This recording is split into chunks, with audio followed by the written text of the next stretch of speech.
एक गांव में श्यामलाल नाम का एक किसान अपनी पत्नी और 3 लड़कों के साथ रहता था। श्यामलाल खेतों में मेहनत करके अपने परिवार का पेट पालता था, लेकिन उसके 3 लड़के आलसी थे, जो गांव में वैसे ही इधर-उधर घूमते रहते थे। एक दिन श्यामलाल ने अपनी पत्नी से कहा, अरे चंदा, मुझे तो इस बात की चिंता लगी रहती है कि अभी तो मैं खेतों में काम कर रहा हूँ, लेकिन मेरे बाद इन लड़कों का क्या होगा। इन्होंने तो कभी मेहनत भी नहीं करी है, ये तो कभी खेतों में भी नहीं गए हैं। आप चिंता मत कीजिए, ये भी धीरे धीरे काम करने लगेंगे।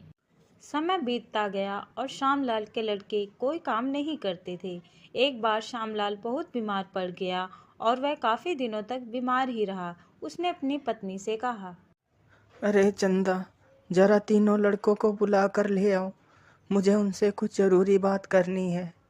जी, अभी बुला कर लाती हूँ। फिर चंदा तीनों लड़कों को बुलाती है। अरे सुनो बेटा, तुम्हारे पिताजी तुम्हें बुला रहे हैं। जी माँ जी, चलिए।